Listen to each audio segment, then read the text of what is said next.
You did the math. You actually went to bed at 11 p.m. You set the alarm for 7 a.m. That is the golden number.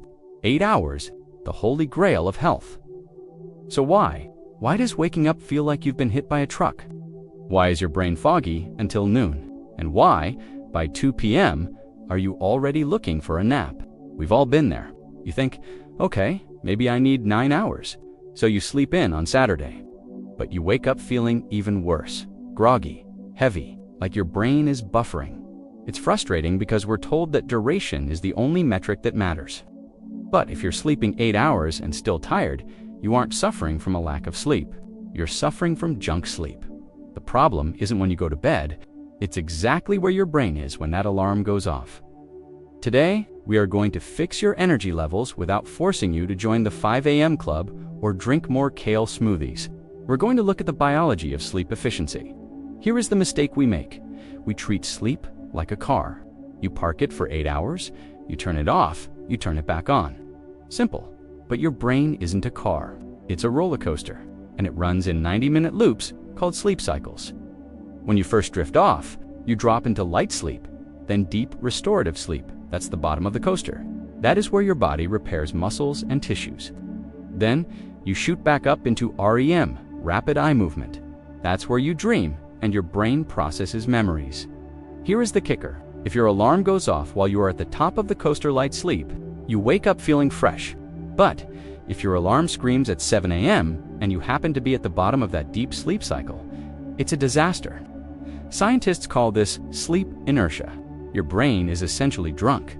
It's trying to boot up from 0 to 100 in seconds, and it can take 4 hours to fully shake that feeling. So, even if you slept 8 hours total, waking up at the wrong time ruins the whole score. But maybe your cycles are fine, and you're still tired.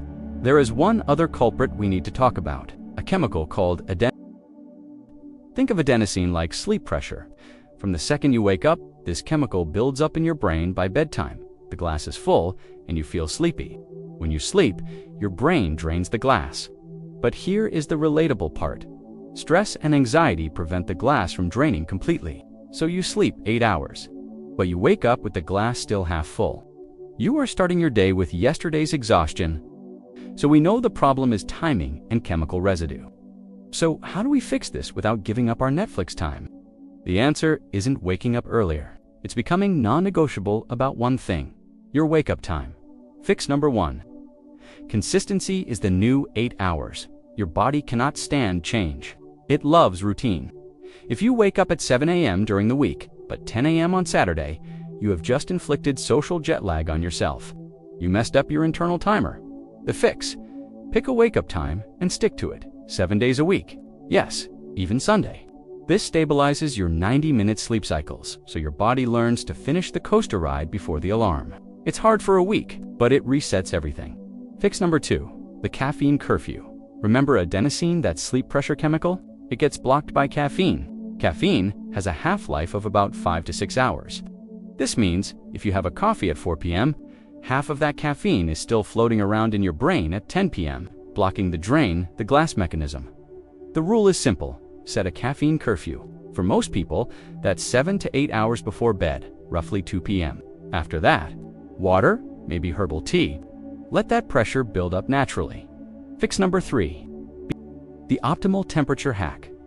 Your body needs 2 major signals to start deep sleep. First is darkness. The second, and the most critical, is a drop in core body temperature. If your room is hot, your body can't drop its internal temperature, and it won't hit that deep restorative part of the cycle. You need to sleep in a cave, dark, quiet, and cool. Aim for that 18 degrees Celsius sweet spot. Look, I get it. This stuff feels overwhelming when you're already burned out from studying. But you don't need to overhaul your entire life tonight. You just need to change 3 small things. Start with 1. Set that non-negotiable wake-up time. Set your caffeine curfew. Finally, turn your room into a sleep cave. Stop thinking about the total hours and start thinking about the quality of the cycles. This is how you stop trading 8 hours of sleep for 4 hours of energy. This is how we level up. Try this tonight. Don't worry about tonight's sleep. Just set that alarm for tomorrow morning and stick to it. Hit that subscribe button. And let me know in the comments which one of these is the hardest for you. Let's level up our energy